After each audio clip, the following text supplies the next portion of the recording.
Hi you guys, how you doing? It's Orlando City UK here today, and I'm delighted to say I'm joined by two Orlando City diehards, that's for sure. It's Dan Berridge from the English Lion and Elliot Holman from MLS UK Show. Welcome to the show, gents. Thanks for having us. Thanks for having me, mate. More than welcome, guys. Good to see you. I've really been looking forward to speaking with you guys today. I mean, let's call this the MLS is back semi-finalist chat, because that's exactly what it is. We've not been dreaming. I can confirm that. It feels good, doesn't it? Just a word on that. How good does it feel right now? Oh, it's just fantastic, isn't it? Especially as like Orlando supporters. Unless you kind of followed us from the USL days, we've never really been in this position. I know we were semi-finalists in the Open Cup last year, but I think if we're all being honest, we never really kind of expected that as soon as Atlanta's name came out of the hat, as much as it paid today. But yeah, what a time to be alive. What a time. Elliot, how you feeling, bud? I've never made any secret of the fact that I only got on the Orlando bandwagon in 2015 when I went on holiday to Orlando for the first time. So the USL days I've had to live by research. So I've never known anything like this. I've never known back-to-back wins, fighting till the end, grinding out results. What is going on? I know. It's absolutely superb, isn't it? I mean, so after knocking out the tournament's LAFC on Friday, so we know who we're going to be facing now. We're facing Minnesota United and Adrian Heath, interestingly, in the semi-finals. So today we're going to preview that upcoming game with the guys. We're going to look back on what was simply an unforgettable night against LAFC. And we're going to talk about our moments from the tournament so far. So without further ado, let's dive straight into it with the guys. So what I want to start with, we've kind of touched on it, but I don't want you to hold anything back now. Tell us exactly how you felt. I mean, cast your mind back to, it would have been what, about 3:30 in the morning, Saturday morning for you guys. Just LAFC on penalties.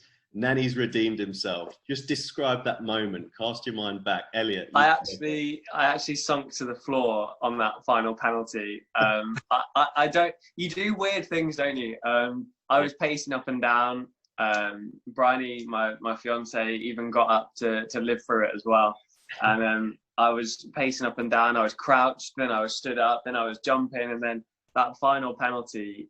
I was so nervous because I'd said as soon as he missed that first one, I said, if this goes to penalties, that's really going to affect, whoever you are, that really affects you in the shootout. But he wanted to go last. It was just meant to be. I jumped up, I sunk to the floor, I laid down. I couldn't believe what was going on. And like you say, 3:30 in the morning, the poor neighbours. I said the same to my partner as well. I mean, they must think they're living next to some schizophrenics, because this shouting over the last couple of days has taken place in my house.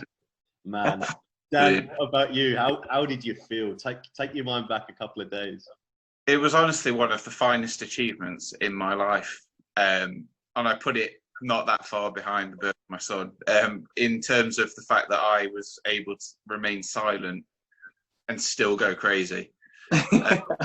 He's sleeping in the next room. My wife is also sleeping. And I remember I was texting with a friend. I was really nervous about Nani taking the penalty, because, I mean, as much as I love the guy, and I remember writing my analysis, it was like, you want a guy with his experience and what he's done in the game taking a kick like that, but then you also remember he's missed half of his penalties that he's taken for Orlando City.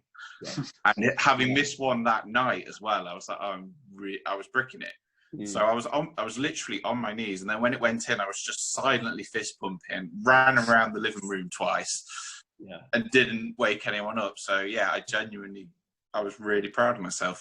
Some achievement. That is some achievement right there, Dan, for sure. Elliot, be honest. Did you think it was one of those nights after the Nani miss in regulation? Yeah, I'll be honest. I think, especially when we dominated possession in the first half, passes as well. No secret of the fact we adapted. We didn't play how we've played, in the rest of the tournament. I think even the Philly game was maybe a bit of a departure from how we attacked from the off straight away in the previous games as well. But they just did what they needed to do, and they kept themselves in it. And you did feel like it was going to swing the other way as soon as the penalty miss happened. I kind of felt like I knew what was coming, and that's from previous Orlando experience. But what we've mentioned whenever we've spoken throughout this tournament is this isn't the old Orlando. It's not. I know we've had some cardiac cap moments in the past, and I know that's, you know, they're the best moments, but I feel like this is just a new era where we are a tough team to beat. And that's exactly what you need to be in a knockout tournament. You know, it's good enough in the league play, but when it comes to a knockout tournament, I think the way that we're setting up, the way that our bench is so strong, we're able to just bring on pace, fresh legs, to really hurt defenders in the last 10 minutes, 15 minutes. I'm in love with Pappy. I'm in love with the guy. And I'm in love with this squad and what they're doing. And I think we all agreed that whatever happened the other night, you know, we turned a huge corner. And now we've beaten LAFC. Sky's the limit. Yeah, incredible. Well summed up there indeed. Dan, did you have that sinking feeling? Be honest, or did you think, no, New Orlando City, we can get out of this. It's only 1-0. I'll be honest. I did have that sinking feeling, but I was quite content with that. I was looking at if you look at the game and take it in context, we were the better side throughout. I felt we controlled the tempo of the game. We moved the ball really well. We created some good openings. And really, until the goal, they didn't look like threatening us too much. And then after they scored, we had to come out a little bit more, and then they became a bit more like their usual selves. The double stop by Gay towards the end was the key moment of the match for me. But yeah, I kind of got that feeling deja vu, if I'm being completely honest. But I wasn't too unhappy about it, because I'd said on the lead up to the game, look, as long as we give a decent account of ourselves, they are a good side, and they'll probably win the whole thing. That's all I was kind of looking for, really, and I felt like we got that. Obviously, bonus with the equaliser and then going through on penalties, but. Yeah, I'll be honest, I did have that thinking. It's hard not to feel that after 5 years of Orlando City, but I think Elliot's touched on it. This is a new team, and I mean, I saw a tweet from Opta that first half, and they said that we obviously knew we outshot them 7-0, but that was an MLS record that LAFC have never drawn a blank shots on target. That tells you everything you need to know about Orlando City, right? Yeah, definitely. Like I alluded to earlier, they never really looked like getting a foothold in the game. I thought Rossi was really quiet for the majority of the game, which was key, because he's kind of the key link for Bradley Wright-Phillips up front. I was just really happy, and what impressed me the most probably about the way we played was how well Robin Janssen and Antonio Carlos read the game. Yeah. I read on Twitter, and I can't remember who tweeted it, but the pair of them had more interceptions throughout the entire game than the whole LAFC team. Yeah, which kind of says it all, really. I thought they were both superb, and yeah, like I say, we were the better team throughout, and I think the best team went through. Definitely, Elliot. I wanted to pick your brains. Remember Juan getting that yellow card? I mean, it was the first 5 minutes of the game. How well did he do to contend with Rossi on a yellow? First of all, that was never a yellow card. It was an unbelievable tackle. He's known for his attack. He's known as more of a wing back rather than a defender. That was an exceptional tackle, and I thought he was very unlucky to pick up the yellow. But the ref was very stop-start. He loved, getting his cards out. Mm-hmm. But like you say, to deal with Rossi on a yellow for 90 minutes, let's be honest, over 90 minutes. He did extremely well. And actually, just touching on what Dan said, the whole defence did, reading the game, as he said, and Janssen just steps across. Yeah. It's LAFC, the attacking prowess is unbelievable. I know they're missing Carlos, but, you bring in BWP, it doesn't matter. Yeah. You've got Rossi, it doesn't matter. He just steps across. He's already halfway there because he's read the game so well, and actually, a word for Carlos as well, who really impressed me after a poor start to the tournament. Mm-hmm. Really has looked like he's. I spoke on the Lions Blog podcast, I criticised him because at that point it wasn't looking like we'd replaced Sane and had a match for Janssen. And now I feel like from what we've seen, we're a lot closer to that. Definitely. That brings me on to the next point, actually, because a lot was made heading into the tournament about kind of, have Orlando got any kind of advantage? You know, we're not playing at Exploria. It's in our home market. But I just think, obviously, it's been a crazy year with COVID-19. But Dan, you made a good point on the last time we spoke about these guys are spending way more time with each other than they might have done otherwise. And I think that can't be underestimated, can it, at the moment? No, definitely not. I think I said, like you say, last time we spoke, I used to work on a cruise ship where you're in, so I've kind of had that first-hand experience of being in people's pockets for long periods of time.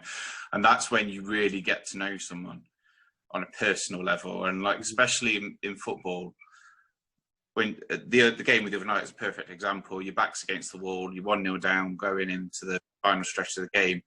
You want to look to the guy stood next to you and think, I'm going to go to war with this guy. Yeah. And I don't think it's too much of an over dramatization to say that, because you need to know, you need to have confidence that if you make a mistake or if he makes a mistake, like, you're going to bail each other out. There's going to be no finger pointing. There's going to be no blame game. You win and lose as a team, and I think that's what Oscar Pereira's created. And I definitely think the extra time they spent at Disney on the lead up to the tournament has helped with that. And I think it will set them up really nicely for whatever remains of the rest of the season after this tournament. Definitely. Any time spent at Disney is time well spent. I can testify to that. Absolutely. So that's kind of the LAFC segment of this chat. I want to look forward. You know, that's what the team's been doing. They've been incredible. The next game, the next challenge, Minnesota United and Adrian Heath. I mean, what a story back on the USL fields where we created so much history. Elliot, tell me though, what was your gut feeling when it was obvious when they were thrashing San Jose Earthquakes? What was your gut feeling about Minnesota being the opponent? I mean, it's a huge wake-up call. I know Adrian plays down their chances before every game, and he says they're the underdogs every single time. I kind of went along with it at first, and even going into the San Jose game, because San Jose have been a very difficult team to pigeonhole. They look very erratic. Good, very good in a good way. Hard to predict. They just go after it. You know, they were just going at it, used to the warmer climate, similar to Orlando, and they actually were just pressing hard. The first game especially, they played very good attacking football, and you kind of felt, okay, yeah, maybe Minnesota are the underdogs, but I mean, they killed them off in the space of a couple of minutes, really. And I've watched that game a couple of times now. And the biggest takeaway is the wing play. I mentioned it to you when we spoke. I think it's so difficult for Orlando because we love to get forward. We love to use Juan. We love to use Mueller. Nani's obviously very high up the field as well on the wing.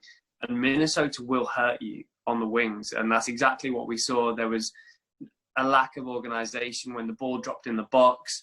Lack of communication. I know we've just mentioned Janssen and Carlos reading the game really well, but crosses are going to come in.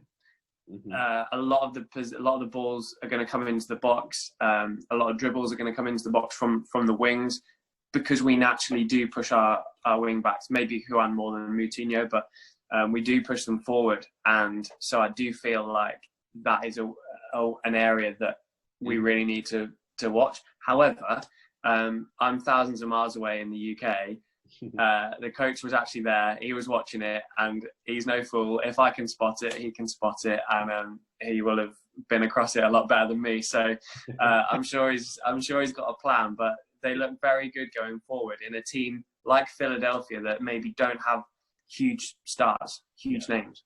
Definitely. Dan, how are you feeling? Is this a winnable game, or one that is it going to be our toughest challenge yet? Is it going to be harder than LAFC? I think it's going to be a really tough challenge. It's definitely a winnable game. I was a little bit disappointed when they got through, because San Jose are a very good side, but they're very Jekyll and Hyde at the minute.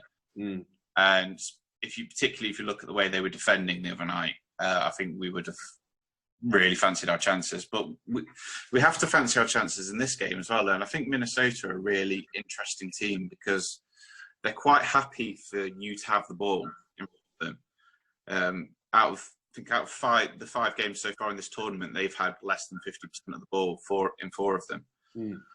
So, and as Elliot was alluding to just then, they've got a lot of pace and quality out in the wings with Finley and Robin Lurd and Dodson at right back.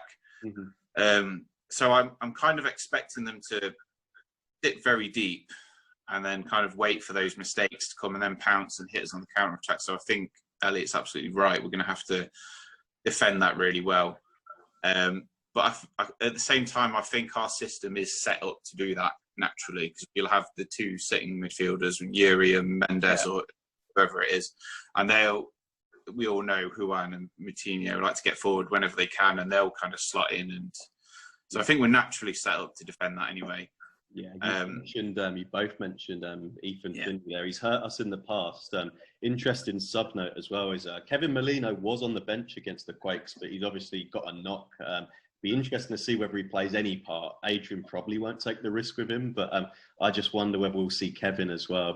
But moving on, as we all know from the last few years, Adrian Heath is undefeated against Orlando in 3 attempts. Obviously, that's the big story and narrative heading into this one. So much has changed since, of course, as well. But do you think Inchy has extra fire in the belly when he faces us? Surely, right? Surely. Elliot, do you want He will. Of course he will. Not that he's got anything to prove, but I think it's natural, isn't it? We can all put ourselves in his position, and it's perfectly natural that you would want to go and put one over on Orlando. A lot of fans think that he should have been given more time. Certainly, in hindsight, looking at the hirings we made afterwards, we may as well have kept him. Let's be honest, but let's not even go there. No, we're in a good place now. Yeah. But I think when it comes to Heath, yes, he's got a good record against Orlando, but he's not played this Orlando. We've never been this good. And I know we're basing this on a few games. I know that, but you don't need to know much about football to know that we are a totally different team now.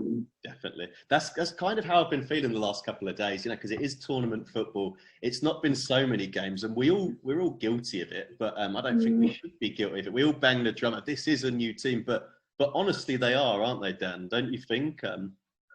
Yeah, I mean, I've said this many times about Orlando teams in the past, particularly when we first came into MLS. We've been a mess, and I remember even being at watch parties with the rest of Orlando City UK, and I remember when we were on that 6-game winning streak, and I remember getting a fair bit of stick off a few people on Twitter afterwards, because the game, I think it was against Colorado away, and that was it. Bendick kept us in it at times, and we just looked so disjointed defensively, and I kind of came away thinking, okay, this is a good sign because we're playing poorly and we're winning games, but how are we winning games? And it's just been consistently rubbish since then. So yeah, we are a completely different proposition, and I think Adrian Heath's really going to have to be on his game to outfox Oscar Pereira. Yeah, you're absolutely right, because we'll release it tomorrow, but I've ran the stats heading into the Minnesota game, and including the 2 games from the start of the season before the postponement, Orlando City now have been drawing 0-0 at half-time in 6 of the 7 games we've played, 5 in the tournament, 2 before. That shows you everything you need to know about keeping it tight and organised. We're giving ourselves a chance, essentially. So I want to move on to the starting 11, because Junior Urso had a superb 15 minutes against NYC before he got injured. He was brilliant, wasn't he? But he was back on the bench against LAFC. Now, there is a bit of a dilemma for Pereira. Obviously, he's there with them every day, but Sabas Mendes has been great in his absence, a full Ecuador international. Do you drop Mendes or do you bring Urso in? Elliot, you want to go first? Question. Yeah. I'm a big advocate of Mendes. I think, especially when he joined, I know a lot of people kind of reluctant to let Higgy to go and kind of drop him, phase him out of the side. And I think Mendes did a really good job of connecting passes, and he was actually quite high in the passing stats early on. when he joined us, which made a massive difference. We just didn't kind of have the rest of the team and tactics to go with it. So I'm a fan of Mendes. He was at fault for the goal the other night. Did give the ball away. Urso looked really, really good, especially in that 15 minutes before he went off injured. So I think it's completely 50-50 as to whether Urso deserves to start. It's just, whether Oscar's comfortable taking somebody out after beating LAFC. But Dan touched on it before, and it's something that I meant to mention, is that those holding midfielders are definitely going to have to sit more against Minnesota to cover the wing play, which we've mentioned. We saw Urso getting into the box at the last second, and he had a couple of chances actually in the previous game that he played, even in the first few minutes, just from arriving late, real box to box approach. And I just wonder whether maybe we need to cool that a little bit until later in the game if the win is available. Normally, before this tournament, I would have said get him next to Mendes, but word to Yuri, who's just looked like a transformed player. He looks totally different. The passing, holding onto the ball, pass success rate is unbelievable. He's pinging them across field. So he's certainly earned his place in the 11. Definitely. Dan, what about you? Would you bring Junior Urso back into the starting 11, or does Sebas Mendes have the job for you? Personally, I wouldn't bring Urso back in, just for the reason Elliot kind of touched on a minute ago. They're going to get the ball out wide whenever they can, and especially on the break. And if we're in situations where Urso is running into the box and it's not falling for him, and then all of a sudden they're breaking away up the field, that would worry me a bit. And also, I think this game is going to be really tight.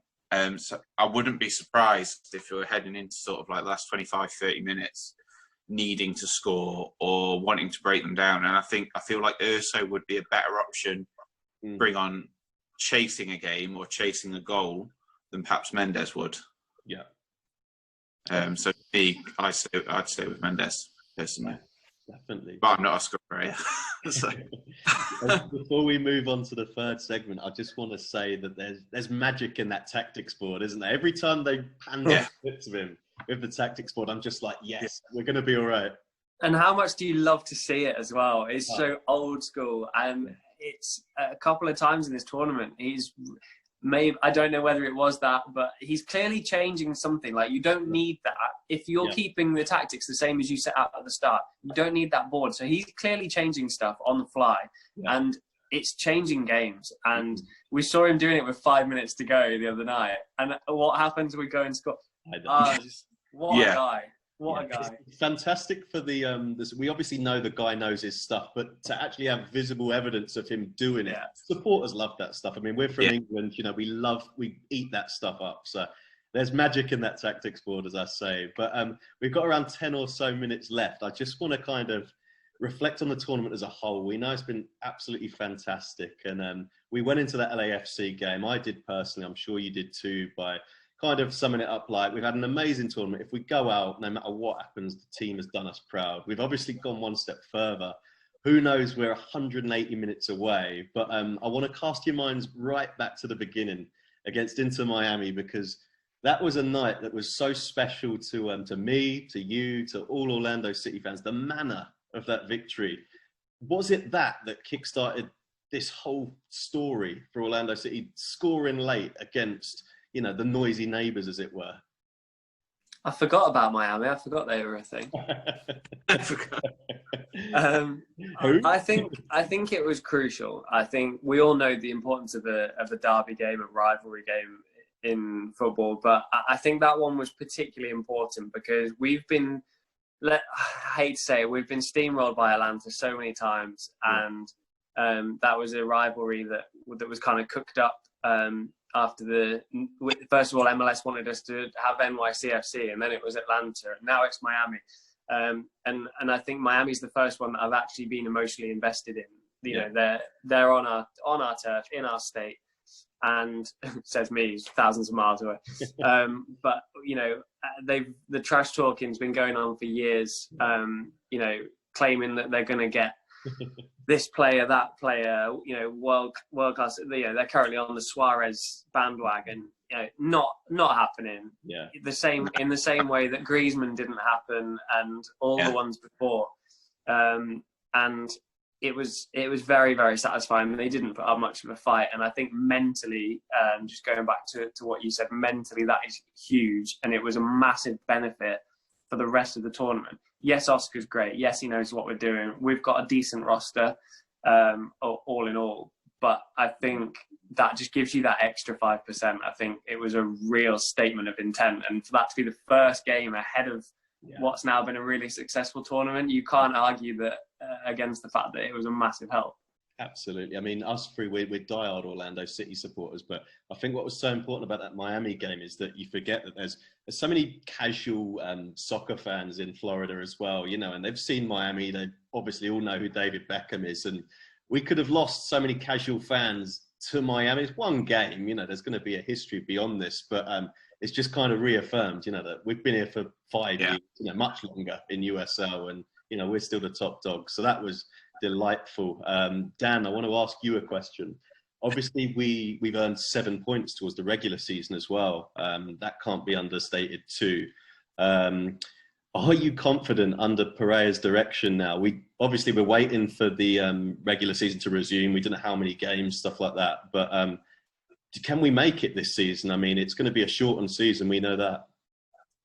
I think if we don't make it, if we're being brutally honest, then something's gone horribly wrong, especially considering the amount of teams that are going to be making the playoffs this year, if reports are to be believed. I think so, yeah, definitely. I'm 100% confident. I think this tournament has lifted everybody's spirits, especially during this difficult time as well. It's funny we talk about the Miami game.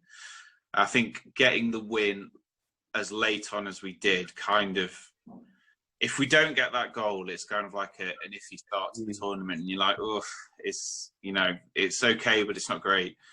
It kind of lifted everyone's spirits, and I think that was the springboard for us to go on and be as successful as we have been. And even if we go out this week, it's still been an incredibly successful tournament. So I think they can take confidence from that.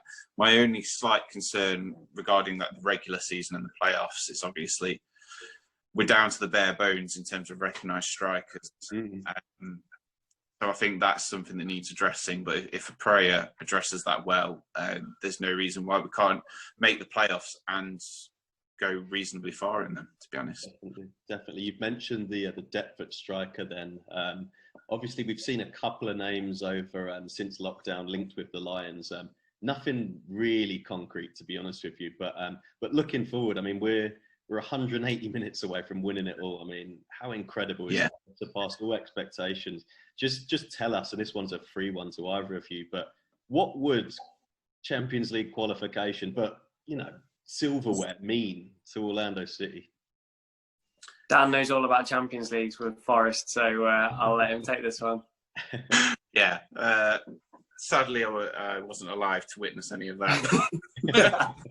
So I probably know just as much as you. But yeah, I think just in terms of giving us, I think we've spoken a lot, and James O'Connor has mentioned it a lot last year, like building a winning culture, and obviously that never really happened under O'Connor. But I think something like that, a Champions League qualification, and if you go reasonably far in the Champions League, gives you a real kind of springboard to change the culture within a club, and it also helps to attract better players. It's that simple, really. So I think it would be massive, and also just to have, obviously we've never made the playoffs, but just to have that monkey off our back, at least in a marginal way, because winning a trophy, and I don't care what anyone says, if we win this, people will go, oh, it's not a major trophy, it's the COVID Cup, it's this, that, and the other. Everyone in that tournament is trying to win it. Yeah, it is amazing. You saw how sad Bob Bradley was at the end, and what I didn't. Quick word on that. What I didn't like about Bradley is that you know, in his press conference after, he was like, "Oh, I prefer to look at our own shortcomings." He didn't give us any credit at all. The whole narrative going into that game is that LAFC are overwhelming favourites. They're the top dogs in MLS, despite Carlos Vela. And I don't think he covered himself in glory. But yeah, moving on. Less about Bob. He's gone. Elliot, can I push you for a prediction in this Minnesota game? I've not liked making predictions, but can I push you and Dan for a prediction? I haven't thought about it, but I'm happy to think about it right now. I think you have to expect goals. I know we've done very well at keeping it tight, so maybe not the Orlando Minnesota fixture of 12 months ago, but I think to win that game, you're going to have to score goals, because I think both sides are very good going forward. I'm presuming that Janssen will be fit. That's a key issue for us, if not. But obviously, I'm going to back us. And that's not just blind confidence. I genuinely believe we can do it, especially off the back of the result at the weekend. Yeah. But I do think we'll need to score goals to do it. So it's definitely going to be potentially a 3-2 or even a 4-3. How exciting would that be? 3-2, 4-3. That sounds like MLS to us. Dan, what about you? Prediction? I think it'll be a little tighter. I don't think one goal is going to be enough. So I would say 2-1 Orlando City. 2-1 to the good guys. Well, the guys have said it. We'll see if it comes true. Unfortunately, we're almost out of time. I could chat Orlando City with these guys forever. I want to say big thanks to Dan and Elliot for joining us today. As for Orlando City versus Minnesota, it all gets underway just after 1 a.m. in the UK in the early hours of Friday morning. If you're in the States, it's just after 8 p.m. in the evening on Thursday. But we wish our Lions the very best of luck. And like I've said before, no matter what happens, I think the team have surpassed all expectations. We're definitely on the right track and we're proud of them. So until next time, guys, vamos Orlando. Let's do it. Vamos. See you later, guys. Thanks.